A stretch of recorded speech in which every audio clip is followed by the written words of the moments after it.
Good afternoon, everyone. Welcome to the Thursday, April 15th edition of the MMAOB Daily Podcast. I'm your host, as always, Adam Martin. I'm joined by the man over there, Mr. AJ Schullo. What's going on, AJ? Not much, Adam. Excited to talk about the boxing match this weekend. Bellator, maybe some little UFC. Got a little bit of everything for the people on this podcast. Yeah, it's going to be a good one. Yeah, for sure, man. I mean, we're going to talk about the Ben Askren and Jake Paul fights. AJ sent me a DM and he's like, can we please talk about this fight? I was like, yes, we can talk about this fight. So I actually haven't talked about this week. I did write an article for, I'm writing for a new website called Spectation Sports, AJ. So they cover regional MMA, but they also do some boxing coverage as well. So it's kind of a new venture for me, but it's pretty cool, man. I got to be honest, though. I did the tape study for these regional level fighters. Do you think some of these UFC guys are bad? There was a guy last week I did tape study on his record's 15-95. Jay Ellis is his name. 15-95, and I think he has the most rear naked choke losses in MMA history. Yep. Whoa. Yeah. Blown. So I did a tape study, and then yesterday I find out he's off the card because the other guy broke his jaw. So I'm like, I had to watch this guy's horrible. Like it is bad as you think too. Like he gets taken down, taps out immediately. Like I've never seen someone panic as much as this guy does. Anyways, so the point is, like, yeah, we're not just a UFC podcast here. We talk about the other stuff too, boxing, Bellator, everything. There's also a legacy card. I did an article on that to Oddsbreaker. We don't have time to talk about that card, but if you're looking for betting on LFA, you could look at the opening odds there, AJ. But I do want to start with Bellator. We might as well start with Bellator 257. We did talk about Bellator 256 last week, and once again, mostly chalk, AJ. But there were a couple ups, and that's the risk you take by parlaying. And everyone's all pissed off at the judges because of that Murat and Yamauchi fight. I don't even think it was that bad of a decision, honestly. Like I think that was a close fight, you know. So, is there any takeaways from last week? I know that you hit on. I think you're under in the Zagano fight, if I'm not mistaken. Is that right? Yeah, I had Boric, so I like that one. So it was a good. I mean, for me, when you was fine, but for people that parlay 10 people, this is the risk you take, right, AJ? Dude, exactly. This is what we were talking about last week, man. It's just like it's all fine and good to just think somebody's a lock, but like when they're 3-0 and they're minus 900, there's just more confident favorites that we've seen at that price. Like if Amanda Nunes is minus 1,000 in whatever matchup, we just have more faith in Amanda just because she's proven to us so many more times that she could go out there and do the damn thing, and she's just an exceptional fighter. But the reality is a lot of these fighters are improving. So you brought up there was a couple upsets. The Will Smith versus John Duma fight as well. It was a split decision. I mean, I think that was a fight that you could very well score for Smith. I think he did more damage, and Duma was a massive favorite there. So that's, like you said, the risk when you parlay up these very unproven fighters. There's just, you could put a lot more faith into the more experienced, the more credentialed fighters at that big of a line. Those types of fighters, to me, warrant a bigger line. That's a bigger upset if they were to lose than in fighters like in these circumstances, just based on the experience. But as far as like some other takeaways, I think your read on Borix was sharp. I didn't bet him. I picked him to win. I understood the love for Kennedy. I just didn't think Kennedy was as good a grappler or athlete as those other guys that Borix struggled with. Yeah. So it was a sharp read, is that that you pointed out. The Zingano fight doesn't go to decision, and the under I liked. And then obviously the Yamakauchi fight. I mean, this is the thing though with I picked him to win, but like the fact that Morat made it close wasn't a surprise to me because I pointed it out in my premium breakdown on shout out to Daily Fan MMA. Yamakauchi, for as skilled of a fighter as he is so low output and his wrestling is not great. So even though in theory he's like this great submission grappler, he doesn't have the capability of always getting these fights to the ground. And if he's just striking at range, fighting at a low pace, the fights could be a lot more competitive. And he's not a huge knockout threat either. So that's the risk with even a proven guy like him at such a big. Yeah, no, you're right. I mean, I even said last week, AJ, I was the one said, I'm like, this, if you're going to pick any favorite, this is the guy to pick. And I was wrong, right? So it happens, you know, like you never know really. Are you still there, AJ? It looks like he's frozen. Tell me if you guys can hear me still. Kevin, I know you're there. He says these long odds should be reserved. Then you just remove AJ and he'll jump back in, hopefully. You there, AJ? Okay. Hopefully it's not me, guys. Those long odds should be reserved for very good and proven versus very bad and unproven. It seems like a lot of these get out of hand with one of just those criteria. Yeah, no, for sure. I don't know where AJ is. Can someone let me know if they see me still? Because hopefully it's not me that got bounced here. Just double checking. Oh, it looks like my internet's still good. So I guess it's him. That's okay. You're good, Adam. Thanks, Kevin. Let's just try it one more time. AJ. Okay, he's going to have to jump back in. I'll just send him a DM. Jump back in. All right. Hopefully he's going to be back in a second here. All right. Anyways, we'll wait back for AJ in a sec, guys. But yeah, I mean, basically, yeah, that's the thing. You know, it's funny, right? Because I said last week, I feel so bad now because I was like, okay, guys, put him in your parlay, and like I hate doing parlays. And I said that was the guy that if you're gonna do it, he's gonna win, and he always ended up losing. And this is why I get freaked out at these massive lines because it happens more often than not, you know. So it is what it is. It's just funny though, because like I know someone said on Twitter they were like, "Oh, you must have bet on Murat. That's why you thought he won." And I'm like, "No, man. Like again, guys, there's no point in me saying like I think a guy's won." If he loses, he loses. It goes in my record as a loss. Like, so there's no point in me being biased about it. I was just saying, AJ, you know, I tweeted about that Murat fight last week, and I said I legitimately thought he won the first and third round. I really did, and I think it was a good call by the judges. Personally, everyone thought I was wrong. It is what it is, and I had people saying, "Oh, you must have bet on Murat." I'm like, actually, I would have bet on the other side. So I mean, it's just there's no point in being biased when you're watching the fight because the fight, you know, plays out the way it does. It, you know, our record says what it says, AJ. So even if we think it was a bad decision, at the end of the day, we lost on that one, right? So there's no point in being biased. I'd rather look at the fight impartially as much as I can, even if I had money on it. It's hard sometimes, I understand, guys, but I've been doing this for over like 10 years now, so I'm trained to be able to do that. I know some people can't separate their heart with their minds, but dude, I mean, for me, it's not a big deal. Like I've won and lost tons of money in the years, so it's like old hat for me. You know what I mean, AJ? Like I look at these fights and I'm like, okay, who's winning this round? Again, you don't have to like remember, guys. It's 3 rounds or 5 rounds. You have to win the first round, second round, or third round. If you get in 2 of those rounds, you win the fight. And I thought Murat won 2 rounds. That's what it comes down to. If you scored the fight as a whole, AJ, I would have scored it for your Mouchy, but we're not scoring fights as a whole in North America. In one championship, we do, which makes it a little bit different. Anyways, 100%. Let's talk about Bellator 257. All right, how about that? Let's do it. Do it. I'm gonna pull it up here. It's just easier because again, a lot of these guys are very unknown. But there's some good fights on the prelims here. I'm going to pull up the odds, and we'll get into them. So, again, you know, some of the prelims are not as, you know, big name, but some of them are on this card. I mean, this card's pretty good. I don't know what you're like. Any initial thoughts on the card as a whole? It's pretty good, right? Dude, it is. Yeah. JJ Wilson getting a step up against Pedro Carvalho, Saul Rogers, and Mads Burnell, 2 guys that were really on, you know, the UFC radar. Burnell is a guy that was looking pretty good there. Yep. You know, even against Arnold Allen, Saul Rogers, a former tough standout, just unfortunately visa issues prevented him from getting there. Victor Nemkov, Julia Budd. Yep. Yeah, I agree with you. These prelims definitely more so than these last 2 cards have more experienced fighters. So no doubt about it. I'm with you. Yeah, it's a good card. Let's just start with that fight you mentioned. First fight of the night. I'm surprised it's the first fight of the night. I thought this would be a main card fight. This is a good fight. Mads Burnell against Saul Rogers, and like you mentioned, Mads minus 190 right now, and Mads Burnell minus 190, Saul Rogers plus 165. What's your thoughts on this one? I'm sure you broke down this fight because, you know, they're 2 big names, like I would say. What do you think? Yeah, I think Burnell's probably the rightful favorite. I think he's the better grappler here. He is a really good grappler. I mean, this is just a guy that unfortunately just kind of ran into some bad luck in the UFC. I mean, he fought Tractor Prazeres in his debut up a weight class, just a terrible matchup for him. And then he beat Mike Santiago, but then the following fight against Arnold Allen, he was doing really well there up until he wasn't. And Saul Rogers, a capable grappler, but I actually think it'll be in his best interest to keep this fight standing here. That's probably where he'll excel the most. So I tend to agree with this fight being competitive. If Rogers beats him, it wouldn't be like this, oh my goodness, I'm so surprised with this upset type of scenario. But I tend to think that Burnell should be a solid favorite. And like you said, this is a great fight for a prelims. I mean, this is main card worthy. So this is like a UFC caliber fight, I think. I really do. Like, these guys could both be in the UFC. They are 2 good fighters. But I'm with you, man. I like Burnell in this fight. It's just, again, styles, right? This guy's dominant with his grappling, guys. Like, he really is good.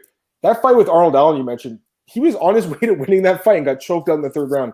I don't think Saul Rogers has that in him. So if this guy's holding him down for the fight, he's probably going to win it. So the line is, AJ, the line's low, minus 190. I think it could be higher. What did it open at? I think it opened higher. I thought I saw it like much higher. Opened at minus 250. So the money, I guess, is coming in on Rogers. I don't know. I mean, I'm looking at Burnell here at minus 190. I think that's decent, you know. So anything under that 2-1 mark. But again, you know, like you said, it's going to be a competitive fight. We know it's going to be competitive, but you got to pick a winner. We can't be like, oh, these fights are competitive. We can't pick a winner. You got to pick a winner. We both like Burnell, I think. So we'll take a look at it. AJ, I can't give my bets out either. We can give our, you know, our reads on the fights, obviously. But AJ does work for, what's the website again, AJ? DailyFanMMA.com. There you go. So you had his stuff there. But again, he's giving his thoughts on it. We both favor Burnell to win that fight. Now, how about this fight? Lance Gibson Jr. versus Marcus Cern. If I'm not mistaken, Julia Budd is they train together or something, right? Gibson MMA, if I'm not mistaken. Mm-hmm. Yeah. So they're both in the same camp. They're both in the same card. And his father, Lance Gibson Sr., I can't remember, but is Julia with him? I think she was for a while. They still are together. They could be. I can't remember. But yeah, I mean, it's worth noting that they're fighting on the same card and they train together. And, not surprisingly, he's a huge favorite now.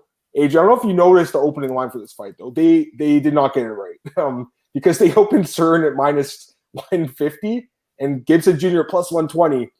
My God, if you got Lance Gibson at plus money in this spot, line of the century. I'm just looking at the line right now. I'll see it just nosedived right away, nosedived.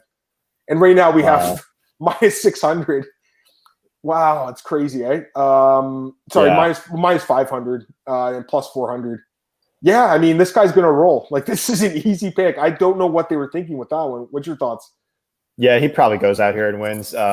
He's another 3-0 guy, so I would like to see him develop a little bit more. But, yeah, I think training with Bud is a good look. I think he rolls. Big favorite. Yeah, I mean, and this guy's – AJ, he's 39 years old, and he hasn't fought in, like, 2 years.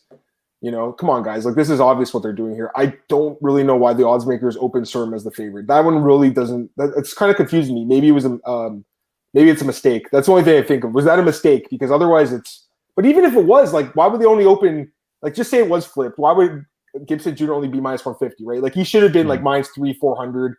At minus 500 is their value. Not really. That's probably overpriced. It's not really someone looking at this price. Having said that, AJ, if he was plus 120. I would tell us both to bet on him right now because that'd be an amazing bet. But yeah, that's not happening. All right, how about this fight? This is a good one. We got this is a fun fight. Pedro Carvalho and JJ Wilson. Odds for this one I think are very competitive. Yeah, JJ is a small favorite, minus 125, and Pedro Carvalho plus 105. So basically, a pick 'em fight, slight lean towards the younger fighter here in JJ. Thoughts on this one? Yeah, it's a big step up for JJ. But because we know Carvalho has been so tested, he's been in there with Pitbull, Sam Sicilia, Derek Campos. But Wilson's going to be he's like the prospect here. He's going to have a bit of reach advantage, the younger fighter as well. And what I say about like these sort of matchups in general, like people want like these sort of like clear cut answers, like will the veteran win or will the prospect win? And I always just say like, yeah, I have a lean here, but I don't know for a fact. We just don't really know if they're ready until we actually see them in there. We saw Jack Shore in a big step up in competition against Hunter Azure. A lot of us knew that he had all the skills to win that matchup. It was just a matter of, is Azure too athletic, too strong for him? And we saw Shore still went out there. He got some resistance, but he pushed through it. He won the fight. So, and we see this all the time with prospects and veterans. Sometimes the veterans win, sometimes the prospects win, but this will give us a measuring stick as to how good Wilson is because we know how tested Carvalho is. So I love this booking. I like the fight. I would favor Wilson too a little bit just because the age a little bit younger. And like you said, he's got that reach advantage, which helps. I think this kid's really good, man. And there was that one fight he had, was it Claxton, I think? Is that the guy's name? Yeah. Mm-hmm. This fight was so close and people were pissed off because this guy won as a big dog, right? He's plus 200. Not big, but decent.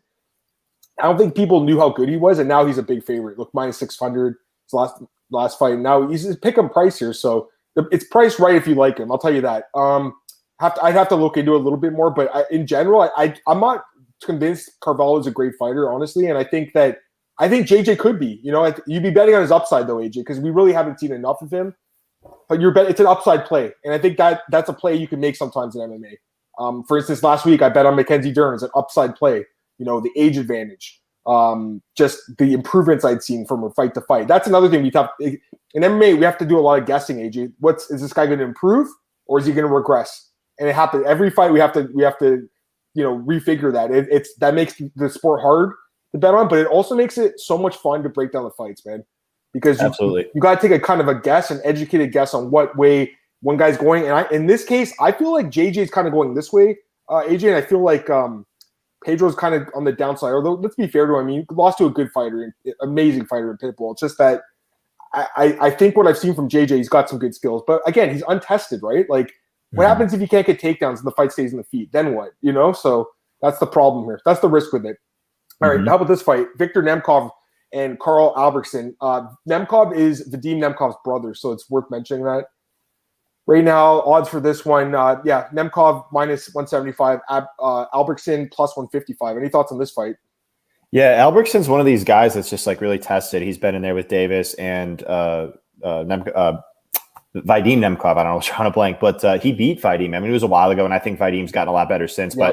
But he's definitely, a very Tessa guy. You see Yuri Prohashka right there as well. Valentine Moldavsky, who's a beast.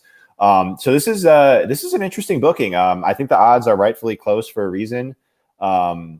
We'll see. Elberkson, just kind of like to your point about the previous fight, I think his arrow might be pointing down. I'm not exactly sure, but just kind of like just some recent results maybe make me think that. I know his age is still he's still very young, but I wouldn't be shocked either way here with who wins.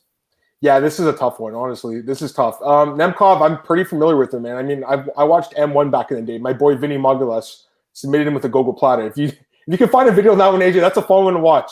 So yeah, Vinny was great back then. But anyways, the point is, like, this guy's been around forever. Like, he's been fighting a long time against good competition. AJ, M1, and now he's in Bellator. He was in PFL before. But this layoff does bother me. The 2-year layoff. That's something to keep in mind. I don't know. He's also 34 years old, and this guy's only 27, right? So that's always something to keep in mind. He's been fighting a little bit more frequently lately. Yeah, I don't know, man. This is a tricky one. I think I feel like it's almost dog or pass, but I don't know.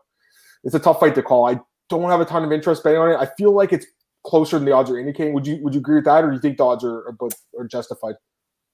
I would lean that they're more justified. I wouldn't really. Fair enough. Doesn't really interest me that much.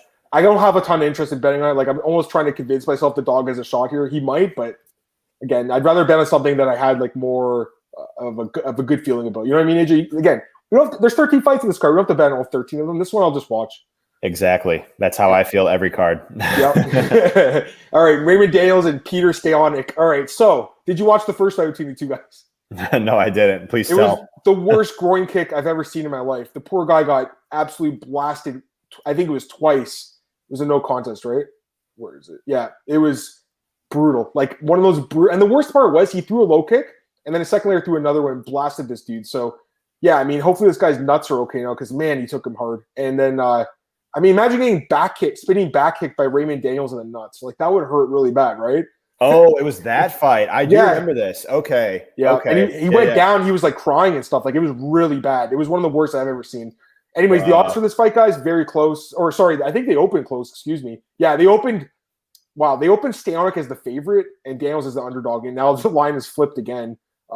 Daniels is minus 300, Stewanik plus 240. Again, why would they open this guy as the favorite? That's very weird. Don't get it. What are you thinking, AJ? What are you thinking this one? I think Raymond Daniels rolls, man. I mean, he should, right? What do you think? Yeah. I think Raymond Daniels, I think Staniak, excuse me, or what's his last? I think Peter rolls. Really? Yeah, he's a big favorite. No, man, these odds are wrong. These are wrong here. He's a huge underdog, bro. He's plus 240. Oh, is that right? My bad. But it's okay. They actually like I'm going to show you guys the line one sec. Let me show you guys this. Look at this line. So we're going to look at this together and try to figure out what happened here. But look at the line. Look, it just nosedived. Something happened. Maybe today this happened. I don't know if they must have corrected the line. That's what happened. They opened a bad line. Yeah, they corrected it. So that's wrong on Tapology, guys. I don't look at that for odds, by the way. I never do. So, but yeah, Daniels is a big favorite here, AJ. So then I picked Daniels. Yeah, exactly. I know you don't have a huge interest betting it, but Raymond Daniels is an amazing striker. Like, he's really good at striking. The problem is this is an MMA fight, right? So there's risk in that, but he should put this guy away, I would assume. Andre, what's up, man? What's up, buddy? Keep up great work. Been on fire with your picks. Dude, I've been killing it, man. AJ's been killing it too, so it's been good, man. You know, AJ, like, the more I study, the more I love the sport, and the more picks I get right now, you know, because I'm studying my ass off, guys. Like, in my free time, I'm watching tape. I'm reading about these guys. I'm trying to get any bit of information I can to make a more educated pick. And that's what you got to do, right, AJ? Leave no stone unturned, right? We did talk about that. I think the first podcast I had you on with me. All right, let's go back to these fights, guys. Yeah, but Raymond Daniels should win. Again, those odds on Tapology are wrong. They flipped today. So, again, it must have been a bad line, and the books corrected it because it didn't make sense that he opened as a big favorite anyways. Okay, this fight, Gracik, Bazinian versus DeMarcus Jackson. This guy's he's a Stanford guy, Jackson. So that's something that right away you got to look at. He's only minus 150 and Boisian's plus 130. I don't know if you have any thoughts on this fight, but he is a fighter from Stanford MMA. So you know where I'm going with that, AJ. Yeah. Stanford's been red hot right now. Boisian's been kind of like an underdog pick of the week. I mean, it's not something that I want to bet on this fight, on this card, but could he make it close? I guess he could. I mean, he's Pulling up his resume, he fought Austin Vanderford, very talented fighter. I wouldn't be shocked with an upset here. I mean, I think it's always more interesting when we have Bellator cards where like there's not 10 favorites that are minus 1,000, and the fact that this fight is competitive from the betting odds. I just think it's just a more interesting opportunity that we see just a more competitive fight, not just somebody that's minus 1,000 going out there and just doing what the odds suggest they can. I always like fights that are more interesting like this. I love pick'em fights. Like I like closely line fights. I find them way more interesting. I don't know though. Like I mean, just the fact alone that he trains at Sanford makes me want to like bet on him, but I don't know enough about him yet. Have to look a little bit more into these guys. But yeah, like you said, he's kind of like the Twitter darling of the week. Would you say that? Yeah. Does that worry you sometimes though, AJ? Because like all that, everyone kind of gets hive mind a little bit sometimes, right? Does that ever worry you a little bit? I mean, I think we just kind of fall victim to the fact that we always remember the times where everybody was on one side and it loses. And it kind of prevented us from doing it in the future. But there's plenty of times where we're all on the same side and it comes through. But one interesting note that I pointed out is to be successful in this game, you don't necessarily need to be right all the time, but it's being right when most aren't. You were on Mackenzie Dern when a lot of people were on Ansarov, and I didn't bet that fight. I bet the over prop, but I picked Ansarov to win, and the fact that you were on Dern is very impressive. I mean, people will remember that for sure. Yeah, no, like I said, it was an upside play for me, and I wanted to bet on a dog. Like, there's always going to be a dog that wins. She was someone that I thought had a really good chance, and she pulled it through. I had a good week last week, AJ. I went 6-1. The only loss was Ignacio. Close fight. He ended up losing. That's okay. No worries. But it was still a successful night. Let's talk about this fight. I mean, Steve Mowry and Sean Asher, look at the odds for this one, AJ. We just talked about we don't want these kind of fights, and this guy's minus 1,000. Like, does this guy have any chance? Does he have a puncher's chance? So of course he's got it. Of course he's got a chance. I mean, we never use that L word or he's 41 years old. Oh yeah, God. I mean, it seems very likely that Mowry here is going to go out here and do his thing. This guy's fought Misha Serkinov. I remember that fight. It was in Canada, Hard Knocks. Yeah, he finished him. Interesting. That's the fight I know him from. So I'm kind of familiar with this guy. Like, he's a big heavyweight. He's like that guy on the UFC last week, Harry Hunsucker, right? Like, he can knock out these bums on the regional scene, but when you step up to fight a guy like Steve Mowry, I mean, AJ, like this guy, everything I've heard from this dude, 20 years old, I think he's also at Sanford. And I mean, the guy's a beast. Like, all his wins are by stoppage. He's been destroying everyone in his way. He's going to win this fight. The question is he finished or not? I would say yes. What do you think? Finish? I lean, yeah. I mean, most of his wins are by finish, so I would lean that way. Oh, man, the odds on it, minus 675. The fight doesn't go the distance. Of course. Of course. Right. The under – oh, wow. Under 1.5 is minus 225. That is really high. I wouldn't lay that, guys, on 1.5 rounds because it might go over 1.5. I doubt it, but that's risky, I think, because just say it did. Just say this guy toughed it out a little bit and he, finished him at the end of the second round. You'd be like, why did I do that? So, yeah, this guy should roll. Honestly, I'd rather play that prop than, him straight up probably because I think he does this, finish this guy pretty quick. What's the odds? Mowry inside the distance is minus 420. I mean, that's a better price for a guy that should roll here. But, yeah, I mean, I don't have a ton of interest in a minus 1,000 favorite. I got to be honest. In a heavyweight fight too, AJ, that's the other thing. One punch can end the night, right? Like, this guy could be winning the fight and just get hit with one punch. And how many times have we seen that in heavyweight? Like, a lot. Having said that, stylistically, he's probably going to take this dude down and beat the hell out of him and finish him quick. Probably. So the juice is probably justified in that line, but under 1.5 at minus 225. I mean, that is – you're only getting 7 minutes, for these guys to work. Like, that's kind of scary. All right, let's go to this fight. Julia Budd and Diana Silva. Odds for this one, I think they opened lower. They opened at minus – oh, my God. I feel like – did you say that you got in on her or something? Was it you that said that? Someone told me they got in her quick because she opened at minus 220. Now she's minus 1,200. Oh, man, minus 1,250. She opened at minus 220. Now she's minus 1,250. The other girl's plus 800. I mean, that was another line that, wow, that was way too low. Like, I don't know. What's your thoughts on this? Do you expect her to roll too? Yeah, I think Julia Budd rolls here. You know what matchup I think makes a lot of sense here. I mean, Silva's got a chance, of course, but if Julia Budd wins, I actually think her versus Kat Zingano would be that would be a good fight. Yep. And then the winner of that fight could fight Cyborg for the belt after Cyborg fights Leslie Smith. So, yeah, I mean, Silva, she is like a Muay Thai black belt. She doesn't seem like super dangerous. I think Bud's just a better striker than her. and probably a better grappler as well. So that should help Bud win. Bud probably, she's a finisher. I wouldn't put it past her to get a finish, but Silva seems really tough. So I guess either outcome wouldn't surprise me. But yeah, you're pulling it up right here. She was on the Contender Series. But yeah, Moises on the same card, head kick. Yeah, Paiva. That stuck out to me, that episode. Carolina, even in the UFC. Yeah. But yeah. I mean, there's not like all these other massive favorites. There's not too much to say. I think Bud wins. Yeah, I'd like to see her fight Zingano if she wins. I think that makes sense. Well, it's like this girl has a win over Carol Rosa. Is that what I just said? She had a loss to her and a win. Oh, she had a loss and a win, but she got knocked out in the rematch. Maybe she's pretty good. They passed on her. Anyways, yeah, there was a lot of fighters from that early season of the Contender Series. That Brazilian season, they had that one. I think it was like 4 or 5 episodes. They signed a lot of fighters from it. I think Johnny Walker was on it too, if I'm not mistaken. Mm-hmm. Anyways, Kevin said, "Don't think the damn line incorrect. Every book has the same giant move. I don't know what happened." Yeah, that's weird as hell, man. But it was obviously wrong. I mean, Raymond Dale should be a big favorite there. That's weird. Yeah, Bud's gonna roll in this fight, I think, for sure. Again, big favorite, so it's risky. But damn, under 2.5 rounds is plus 165.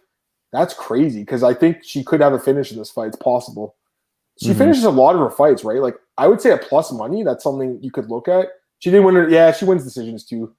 I don't know, AJ. I'm just saying, like, I actually would rather bet on the plus money there for a finish personally, but she should roll. She should roll and destroy this guy, I would say.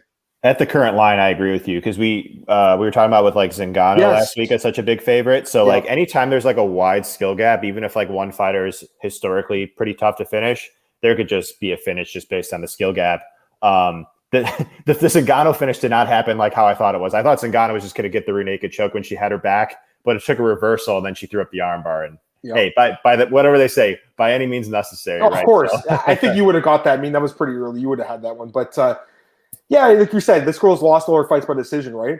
So everyone's kind of thinking that maybe she'll be tough enough. I don't know, man. If Julia Budd gets on top of her and just rains down blows, or maybe gets a submission, she'll finish this fight quick. So I would again, we talked about last week, AJ, with that fight. In these fights with these massive favorites, often or not, it seems like they finish their fight, especially in Bellator. So that's an angle I would look at that fight, guys. I do expect that Bud to roll regardless. Okay, let's get to the it's last prelim, actually. This is a really good fight, too. So Julius and Glickes and Gregory Miller, again, huge odds on this one. Glickes minus 900, plus 600 milliard, excuse me. This guy is a really good fighter, and I don't know why they passed on him. I don't get it why the UFC passed on this guy. He's very good. He won his fight in the Contender Series, AJ, by submission. In the 3rd round, they passed on him. And since then, he's won 2 fights in Bellator. I think he's very good. And I heard that he would be the next alternate in line if someone gets injured or sick or something in the tournament. So, man, I think this guy is really good. So what's your thoughts on this one? Yeah, I think he rolls. But the thing with these guys, you could look at it 2 ways, right? Like maybe he's ready for that test, but maybe he's not. It could be in his best interest here if they just give him a little bit more seasoning, even though he's looked great. Because you don't want to, like we saw Aaron Pico, what happened there. Like you don't want to rush these guys too quick. But he's 29. I understand your point. If there is a time, it's getting close. So I hope he is one of those guys that if there is somebody that has to step out, hopefully this guy could be one that steps in, because that heavyweight tournament, as we visited, is ultra competitive. This is crazy. I remember watching this card. Like I remember watching this one, and this guy was on the card. Are you kidding me? This guy fought at Bellator like 59, 68 years ago. He also fought in TKO. Damn, that's crazy. Look at this dude. So I remember this card. Eric Prindle. Have you ever seen this one, AJ? Eric Prindle versus Thiago Santos. This guy, he got kicked in the nuts so hard, and he went on Twitter the next day and posted a picture of his balls. This guy, Eric Prindle. That was like 2012, I want to say. 2011, yeah. I remember I did this story on it. They're like, okay, do this story. And I'm like, I don't want to see this guy's Twitter. I really don't. That was disgusting. But anyways, same night, Eduardo Dantas, he had to fight Marcin Held. Look at these guys. Like this is a Patricky Pitbull, Dr. Kurt Pellerino. So this dude's been around longer than expected. Look at this card. TKO 34. Wow, that's crazy. So, all right, I got to give this guy a little bit more respect, I think, than I initially looked at, AJ, because he's been around forever. Like even this card, look, Steve Bosse was in the UFC for a while, and that's crazy. Mike Ricci. It's always cool when you look back. Like I always say to everyone, I'm doing a lot more of the regional scene stuff now. Like everyone has to start somewhere. You always have to start. You can't just start in the UFC, right, AJ? You start somewhere. So Yeah, I mean, this guy's old, though. That's the problem here. He's going to get finished, guys. Let's be honest. What's the problem by finish? I'm trying to give the guy props, and I'm like, you're going to get knocked out, bro. What's the prop? Inside the distance is minus 150 on Glickes. I mean, I would say that's how it finishes. Again, it's the same thing as last fight. I'd rather take that shot on that prop, AJ, than take the shot on minus 900. You know, that's me personally, though. I'm not sure what you think about that. I think that makes a lot of sense because, well, and it's at a reasonable price, and there could just be like it could be an example of recency bias, right? Like these win decisions, right? Yeah. Yeah, because Ngannou was coming off a decision win, and that's why I kind of thought those odds were a little bit. I mean, the opener was like one of those openers we just talked about. It was like plus 170 for under 2.5 rounds. I wish I got it in that, but yeah, you could capitalize on spots like that off of like recency bias because if it's a fighter that's been to a decision generally, but if the matchup makes sense for them to finish, then plus money, it's worth it. It's worth a consideration. I don't think this guy's gonna have the cardio to go 3 rounds. I really don't. I think he's gonna finish this guy. That's what my guess is. Andre, I need to get better with film study. Props to you guys. Thanks, man. Yeah, that's the biggest change I made. Because if you look at the odds breaker standings, AJ, I think I was in last place like 2 months ago, and I was like, holy crap, this is not me. What's going on here? And I realized I really need to make that commitment to studying the film. That's really what it comes down to, guys. And I'm, sometimes I don't want to do it because it takes a lot of time and it's draining. But that's how you get the edge, man. You have to actually do it yourself. So. It's worth it, man. It's worth it. I know you're a big proponent of it too, AJ, watching the tape, right? Yeah, dude, I tripped up a lot last year. I was like on a bad skid, and it really forced me to really like up my process, up my game, look at the film more. And, I was like discouraged about it at first, but I'm happy that it happened to me because if it didn't happen to me, I wouldn't have been able to make that adjustment. So, the film is important. It's something that not everybody wants to do, but if you want to save yourself some time, I just take notes and like I'll just add to my note sheet as like I do more film. So like for this UFC card, I just like watch one fight of like the fighters I'm more familiar with. So it's not like this. It still does take time to your point, but I don't feel like I'm like wasting time if I'm watching it, if that makes sense. No, of course not. Yeah, no, I don't feel like it's like a waste of time, but it's time consuming for sure. But I'm with you. I take notes every time now. So it's getting to that point where like I have a note sheet almost with like different fighters and notes I add, but I always feel like almost it's good to like look at the fights again, especially comparing like, it doesn't matter what fight it is, but watching fighter A's fights and then immediately watching fighter B's fights, because I feel like that's a really good way of kind of like getting a good kind of feel for how the fight might go in your head. So that's just me though. Someone's calling me. Who's that? I don't know. Fake number. Let's go to this fight. Main card time. Veta Arteaga versus Desiree Yanez. This is closely odd. Literally, it's a pick'em, minus 110 each. So give me your thoughts. Dude, I literally have no idea on this fight. Like, you watch the film, and it's just like I have no idea who wins. Like, yeah, Veta. I mean, yeah, on paper it's nice that she fought Lara and McFarland, but like those are one-sided fights. Let's just be honest here. Like, she's really tough and she's aggressive. But like Desiree is too, and it's so like Desiree. She seems to excel as a grappler or like in the clinch, but I just don't know. It's so hard. Like any of these regional fighters that like we just haven't seen them in Bellator or UFC, you just don't even know if they're ready for that level yet, just because we don't know how good these fighters are that they're facing. Like, so it just creates this huge like unknown risk with just maybe she goes out here and looks like a big favorite. Maybe she goes out here and looks like a big underdog. We don't really know. And so the margin for error here is wide, I think, but at the same time, I agree with the odds being close just because there are so many variables here that are just very hard to quantify. And if I was an odds maker, I would probably open up the line to pick them too. I literally have no idea who wins this fight. I slightly lean Veta just, I guess, because she's more experienced. She's fought better comp, but like it's really close, man. It really is. Yeah, it's like stylistically, like they're kind of like close to each other, right? So it makes it tricky to kind of predict. The line's pretty much accurate. I'm with you though. I would lean towards Veta a little bit, man, because she has fought way better competition, Mm-hmm. But like you said, she got beat up by them, right? So just because she fought them doesn't mean that she's so good. But I do feel like she would take away some lessons from those fights, hopefully. But I mean, this is a tricky spot, guys. It really is. They both haven't fought in almost 2 years too. I mean, that's another thing to keep in mind. So I feel like AJ's saying he's passing on this one. Is that right, AJ?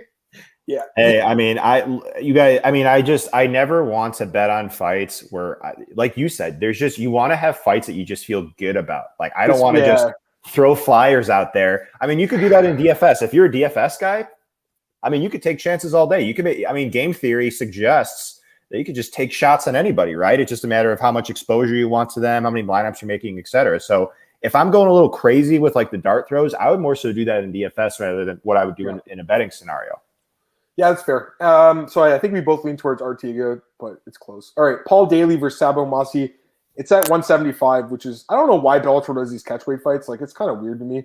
Anyways, I mean, it's a good fight, man. Great fight. Odds are pretty competitive. Minus 185 for Paul Daly, plus 165 for Homasi. So what are you thinking? Your Semtex or the Sleek Sheik? Yeah, one thing so I was listening to an interview with Daly yesterday. I think MMA Junkie tweeted it out. Like, he said that unless if he is able to fight at 175 going forward, or unless if he gets like a title shot or some great opportunity in the near future, this could be his last fight. This could be his retirement fight. And it's really interesting. I mean, because I didn't like, it was one of those things like it didn't really hit me until I was researching Daly. The dude has fought over 60 times professionally, and now he's 38. Yep. He's famously durable, famously has a ton of power. This fight is so interesting because they both have animosity towards one another, and so it could be a banger. I bet on Homasi against Millender. Even though Daly, we know that that's kind of his kryptonite with like the defensive wrestling and everything. Homasi's cardio makes me nervous, man. So like Daly may get taken down, but maybe he just gets up and Homasi gets tired and then Daly just knocks him out. The retirement talk, it gives me some pause on the Daly side, but I agree with him being a big favorite. They're both athletic and fast, but we've seen Homasi knocked out multiple times. I tend to think that Daly's the bigger finishing threat here. Probably has better cardio. I mean, Daly doesn't have like elite cardio, but like he doesn't like gas ever, if that really makes sense.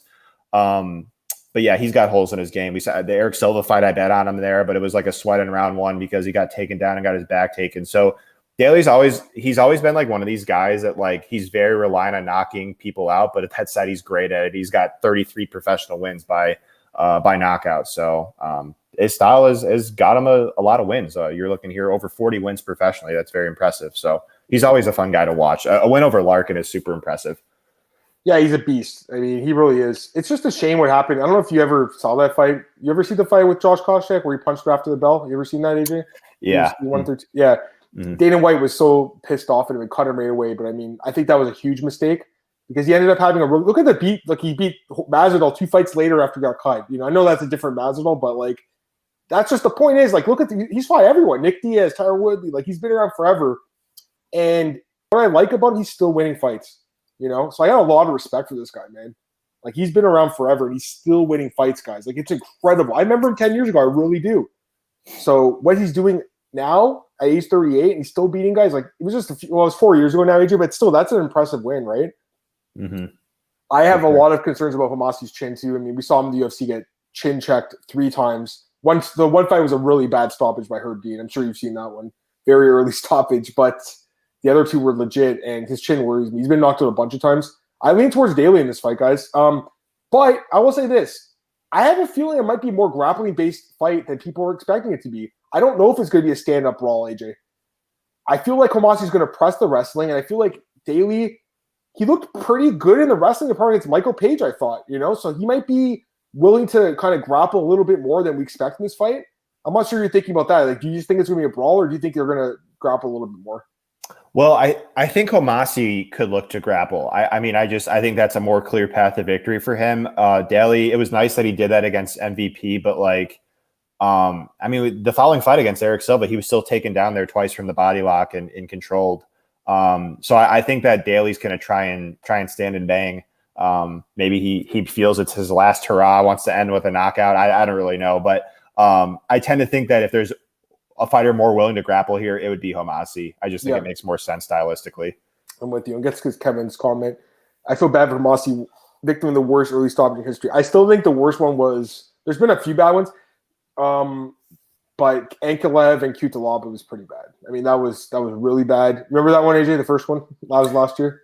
Yeah, but you want to know what's ironic about both of those fights? It's just like when they had the rematch, the same guy won, but just like it was like he didn't need to do that fight again. We really knew he was going to win the rematch. That was stupid that they like booked it like 5 times. But anyways, That was bad. But I mean, you know what? Like, I feel like the ones that are by submission are pretty bad too. Like the Drew Dober, the Andrew Silva, I think that's the guy's name. Remember that fight where he gets him in a choke?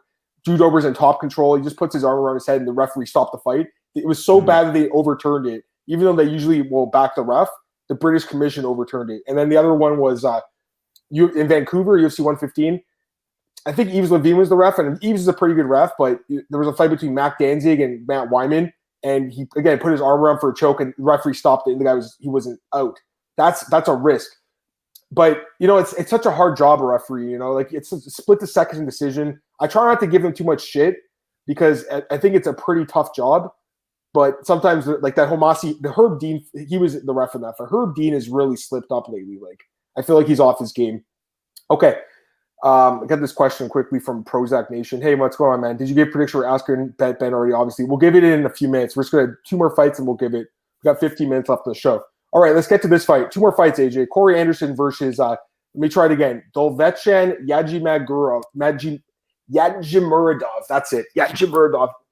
Thanks, man. Marcel gave me some good pronunciation. You know what's funny? When this guy, Jason Floyd, who I follow on Twitter, he said he used to be really close to the Bellator guys. I don't know what's going on now, but he said he emailed them. They didn't respond back. He was asking about the pronunciation. He's like, how do I pronounce this guy's name? So they really should have put that in the media guide. But anyways, Corey Anderson versus Dovletdzhan Yagshimuradov. I'm getting good at it now. Corey Anderson, minus 175 in the Russian, plus 155. Actually, sorry, he's not Russian. He's Turkmenistan. I can't get anything right with this guy. Give me your thoughts on this one, man. I mean, this is a good fight, guys. 5-round fight, by the way. It's 5 rounds, so we got to note that right away. What's your thoughts?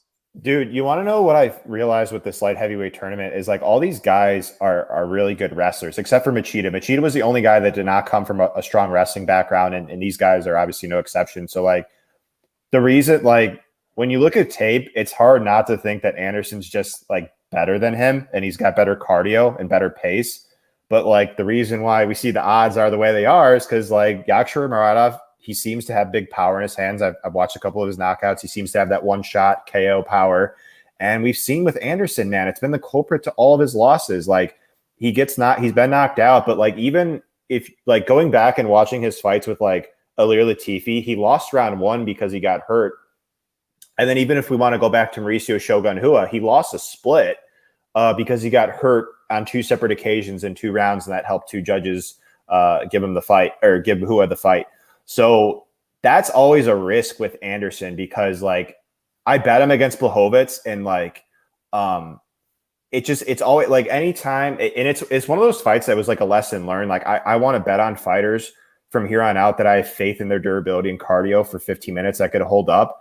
And just, like, if the fighter just looks so good out there, but if they just can't take a big shot from the opposition, then that could be the fight. And I think that's kind of why the odds are the way they are. It's like, yeah, Anderson should go out there and look like the favorite as long as he doesn't get hurt. But him getting hurt is also, like, a legit possibility. And I also think Yagshimuradov can, if I'm saying that right, could have success with some low kicks here. He throws them hard. Anderson stands heavy on the lead leg. I mean, he's got other ways to win. But I generally think he's more of a got to win this fight by knockout. I think Anderson's more live to win a decision. But Anderson might be able to might even be able to finish him if Yagshimuradov gets tired. I saw him gas in that Butorin fight in round 4 there. Kind of got bailed out by a takedown. So interesting fight. I actually, somewhat of a hot take, I think Anderson is debatably, not saying this is a sure thing, but debatably the most skilled fighter in this weight class. But I tend to think, Nemkov having the best chance to win is justified. The youngest guy, the fastest guy, and one of the more durable guys, even though there are a lot of durable guys in here like Johnson and Romero and Davis. So very high level fight. Looking forward to it. And then, this in the main event, 2 Grand Prix, fights. That's funny. Yeah, you know what? This is a good fight, obviously. Corey Anderson, I mean, you got to have a lot of respect for the guy. He surprised me so many times, man. Like, I was shocked when he beat Glover Sure, just completely out-grappled Glover. Like, that was really impressive. And then the fight with Johnny Walker, I mean, I didn't expect that. I don't think a lot of us did. He went there and knocked him out quickly. The fight with Jan, I think I did pick Corey Anderson in that fight, man. I really did, and I was surprised. But now I'm on the Jan bandwagon, as you guys know.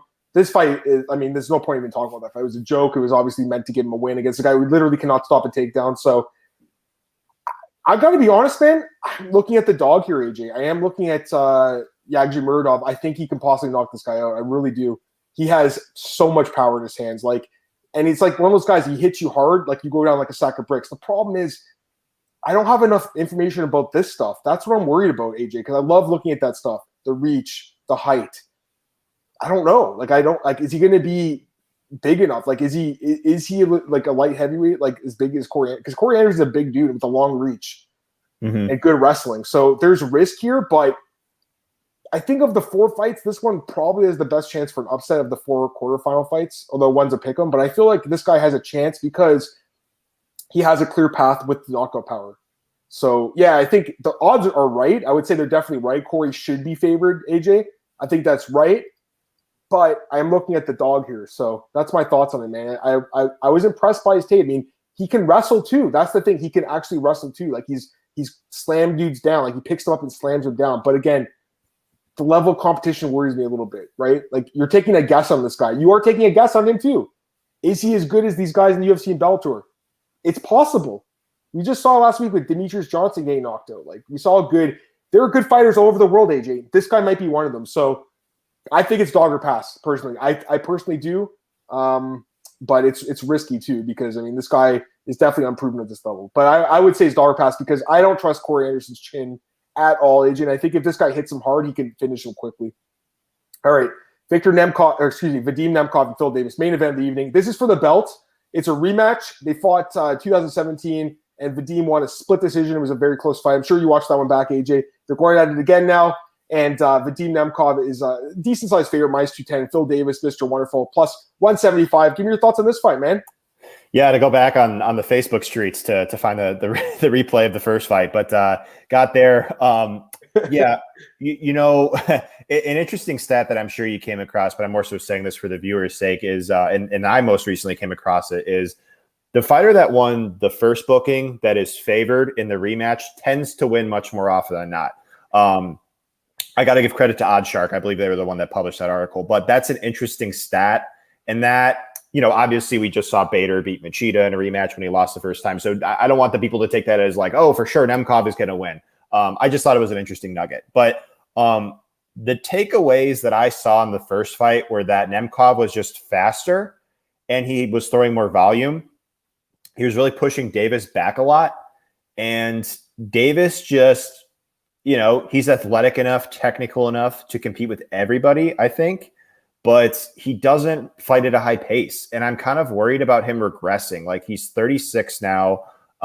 He's coming off a fight with Machida where he just didn't throw much and just didn't really wrestle, when we just saw Bader do the same lay out a blueprint on how to beat Machida, close the distance and wrestle. And so I'm not putting it past Phil to win this fight. He definitely had his success there at the end of round 3. He took Nemkov down and mounted him briefly, threatened with a submission. I mean, it's historically been tough to really blow Davis out of any fight. He's very competitive with anybody, but I actually think there's a chance that this fight will be less competitive than the first fight, because I think, like you pointed out earlier with a different fight, I think Nemkov's arrow is pointing up and Davis's arrow is potentially pointing down. It's not a sure thing, but like, I think there's a possibility of that based on his age and based on how he looked against Machida.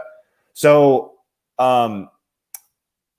I tend to think Nemkov should be favored, better volume. The 5 rounds could be interesting. Maybe he gets tired, but I think he's going to be the better round winner here with his more variety, higher pace.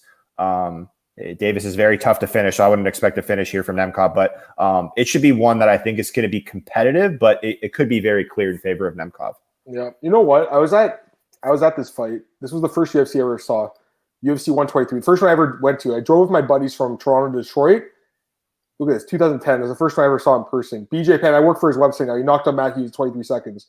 Wow. On the same card, Phil Davis had this incredible – did you watch – I don't know if you watched that fight back, but he had this incredible submission on Tim Boach.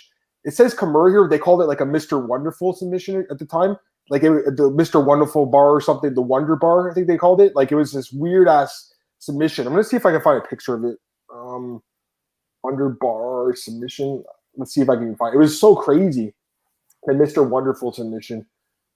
That's what they're calling it here. Yeah, it's hard to find it right now. It's okay. It's on Fight Pass. I just can't. If I put the Fight Pass video up, it'll flag our videos, AJ, and we won't be able to make any sort of ad money here. So I got to be careful with that. But yeah, I mean, that was a good fight to watch. Anyways, the point is, like, I'm very familiar with Phil. I've watched him for 10 years, and he's a great fighter, man. He is. But I feel like, you know, we're going to take a guess here, AJ, and we're going to say he's on the decline.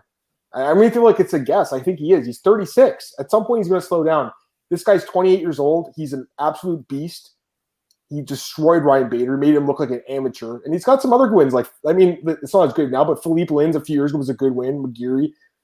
You know, I'd like for him to fight more often. He only fights like once, I guess, a year, basically. I like for him to fight more often, AJ. But, you know, I think this guy's legit. He is the favorite to win the tournament right now. And I feel like it's probably justified as he is the champion. I like him in the spot. It's all about spots, right? I think this is a good spot. Next round, I have no idea if he can beat whoever wins out of Romero and Johnson. I have no clue. We'll know more after we see their fights. But, you know, I would lean towards Nemkov here, AJ. I think 2-1's fair. You know, I think that's a fair price. You're getting a champion-level fighter. And, you know, Phil Davis is good. He's going to make it competitive. That's the thing. He's going to be competitive. I don't think it's going to be a blowout. But I think eventually this guy probably gets a decision or wins by stoppage, maybe. I mean, Phil Davis has never been stopped. That's what gives you a little pause on that, AJ. So the 5 rounds could come into play, guys, which is definitely the concern. And probably where the line's where it's at. I mean, if it was 3 rounds, I'd imagine he'd be a bigger favorite, to be honest with you, because he did win the first fight, like you said. And like you said, that stat is very telling too. You know, like that's historically like relevant because like it's not like they're using a few different rematches. They've used a lot of rematches, right? So it's interesting. Mm-hmm. Also, I know that The Athletic did an article on that like recently, and they were talking about how like, you know, depending on the weight class, but like light heavyweight and heavyweight have more upsets in the second fight. So that's kind of interesting. We saw that in the Stipe Francis fight that came into play right away. So yeah, we'll see. Anyways, let's get some comments. He said Corey's chin might show up last fight. Yeah, Davis is the smallest head to shoulders ratio I've ever seen. He always looks so weird. Yeah, it's a little strange. Okay, that's it for Bellator. Now I do want to talk about this fight. We're going to talk about the boxing match because we got 5 minutes to talk about it. So, Jake Paul, Ben Askren, right now the odds. -185 for Jake Paul, +160 Ben Askren. Like I said, I had an article over Expectation Sports. AJ broke it down. I don't know if you got a chance to check it out, but I went into it. I like this fight. It's a weird fight, guys, but I do like this fight. AJ, give me your thoughts on this one, man.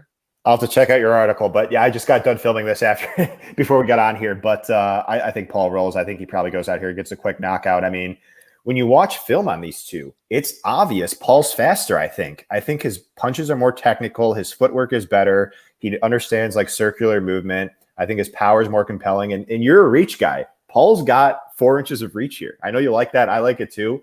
I think it's 3. It's 3, I believe, actually. But, yeah. 3? Okay. Yeah, 73 to 76. So 3, but still. Same thing. He's got the reach. He has the reach. Got the reach, got the speed, got the power, got the technique advantages, I think. And Askren, the thing I noticed with tape on Askren is, dude, this guy, he leads with his head to like get in the clinch. That, like, if Paul times an uppercut or something, like that could be it. You pointed it out like a few weeks ago when we were on this podcast, like Paul's chin and cardio are mostly an unknown just because we haven't seen him tested. Maybe his cardio is bad. I think it'll actually be smart of Askren to try and clinch up with Paul and try and get him tired. But I don't think Askren's cardio is elite either at this stage. And so I just think Paul's going to be doing more damage here. So I think if Askren wins, he kind of needs to weather a storm. But I just think that we're going to see that Paul's a better boxer, the better athlete, big age gap here. I know you're big on that, 12 years. And so, yeah, I mean, it's definitely like a risk with Paul, but just because all these unknowns, but like him being a favorite, I agree with. I do. I'm with you. That's pretty much what I was talking about in my article. I mean, I actually put the tapes in there too. So if people want to read it, I have the videos of his boxing matches in there. We have the video of Ben Askren's pad work. That's all we have. We have like nothing to watch on this guy really as far as his boxing goes. And it didn't look that good to me, man. Everyone in the comments was saying, oh, he looks like he's pretty good with the hands. But, bro, his chin was way up in the air. His hands were at his waist, AJ. Guys, 24-year-old versus 36-year-old. A 36-year-old hasn't fought in 2 years. A 36-year-old who's coming off hip surgery, who retired from combat sports, who's coming back because he's getting paid 7 figures. I don't blame him at all for taking this fight. Ben Askren, you know what, man? People want to hate this guy, AJ. He's successful, and he's doing well with his life. So, you know, nothing but respect for Ben. But I think Jake rolls here, man. I really do. I think the speed's an advantage for this guy. We actually have seen him box. I think he looked pretty good in boxing. He's got a pretty good jab, so he actually does use his reach. He has a nasty right hook. We saw that in both his fights. You watch both his fights or just the last one? I watched both. Yeah. He just, I mean, listen, I understand, guys. They're literally a YouTuber and a former NBA player. I understand that, but like his boxing looked pretty good to me, honestly. You got to be careful what you read in the media. Like, there's all this. Freddie Roach was training with Ben for this camp, and Freddie Roach is saying, Paul has no boxing, and everyone's taking that as gospel. Of course, he's going to say that. He's the one training with Ben. Why would he say anything good about his opponent? I have to trust my own eyes, AJ. I think he looks pretty good. I actually think he looks pretty good. He's a good athlete, guys. He's not a bum. Like, him and his brother were like good wrestlers in I think high school, right? Like, they're good athletes. They're in good shape. There's a lot of unknowns in this fight. That's what makes it hard because, again, the chin, how if he does get punched? We have no idea if he can take a punch. We really have no idea. And we have no idea if he gets gas past the two rounds, right? But, again, I just feel like the speed, the youth, the upside, the reach advantage, the height advantage is another thing. He's 3 inches taller, I believe, too. So he's got that going for him as well. That should help. And again, Ben, it wasn't that long ago, guys, where he got absolutely destroyed by Masvidal. And that's the kind of, scary knockout that makes you wonder, like, is this guy's chin cracked for good now? We'll see. I have nothing but respect for Ben Askren. I'm not here slagging him. I think he's got a chance to win this fight if he can make it dirty, get in the clinch, kind of like Nate Robinson was doing. But again, that didn't work for Nate, did it? He just kept trying to clinch up, and the refs just kept breaking it. This isn't MMA, guys. It's boxing. And Ben Askren's never boxed before, and I can't pick a guy who's never boxed against a guy who at least has 2 good wins, like, not good wins, but like he looked good in the fights, right? Mm-hmm. I'm not saying they're quality wins. Like, you got to remember who he fought, right? But it's a tricky one. Like, I don't know. Like, you're gonna make a wager on for fun, or are you just gonna watch? Dude, I'm thinking about it. I know. I am too a little bit. Like, I know it's crazy, right? Like, I don't want to, but I will say this. I feel like the line might dip a bit. I think it might get closer to, like, because actually some books have it closer to even. So depending on the book you have, but I like Paul here, guys. I do. I know it's crazy. We might be wrong. We might come back here next Thursday, and we're gonna be like, well, that's why you don't bet on a YouTube fight a guy against a legitimate combat sports athlete. But bro, I think he looks pretty good. I don't know why people hate on this dude. I don't know what your thoughts are, AJ. Give me your last thoughts on this before we get out of here. Yeah, 2 words, Conor versus Floyd. I mean, we saw all the noise going into that fight about how Floyd was getting McDonald's before the fight, trying to make Floyd look vulnerable and then make Conor look compelling. I mean, this is what we get whenever it's a big profile fight. The media will try and sway our judgment, and that's the way it is. Like, we're just sort of used to it. It's a bias, but Freddie Roach wants to say that. Good on him. Our eyes don't deceive us. Yep. I think Paul's a better boxer, just like you, and I think he rolls. So we'll see. Yeah, I'm with you. Okay, that's it for today, guys. I got to do another podcast with James Lynch. I'm going to get these comments and we'll get out of here. Kevin said, "Yep, you only traded for a week." It's true. Roach confirmed that too. Tim Tebow. You're talking about AJ? He kind of does, actually. Yeah, you're right. Yeah. There you go, AJ. Are you a Bible thumper too, just like Tim was? Future baseball player. Jake's Paul's face is smushed. He's sparring a lot. Yeah. Annoyed. And he's saying he has CTE now. That's fake. I think that's fake news, trying to get people to talk about him more. Askren UD. Anyway, that's it, guys. I got to get out of here. AJ, plug your stuff. Let's go. Yeah, Daily Fan MMA, I contribute to. You could also find me on Twitter right there. Thank you for joining, and best of luck. Yeah, thanks, man. I always love having you on here, AJ, Thursdays afternoons with me and AJ, guys. So appreciate you guys tuning in as well. You guys can follow me on Twitter at Adam Martin, obviously. Like I said, I'm going to do this podcast with James. It's on his Patreon, but it's going to be pretty cool. We got the Party Shop podcast back together, so that's going to be sweet. BJPen.com, MMAOddsbreaker.com, tons of stuff there right now. Lots of content, AJ, over at Oddsbreaker, so definitely check that out, guys. Elite Betting and Elite Fantasy got my full DFS preview, and my bets will come out tomorrow on that website. I actually had a bunch of people join the website recently because they saw I was on a nice run in. That's good, man. We had a good weekend last week. So you guys know I put the work in. So does AJ, right? So me and AJ give a lot. Like, I would say I give 99% of my stuff away for free, and I have for years. But, at some point, like, some stuff has to be behind a premium wall, guys, and that's what it is. So it is what it is. But I know some people did join, and they're really happy with the results so far. So just wanted to plug that. Anyways, that's it, man. I'll talk to you, AJ, next Thursday. I'll talk to you guys Monday at 4 p.m. Eastern. Marcel will join me to recap the UFC card. Have a great day, everyone. I'll talk to you later. Bye.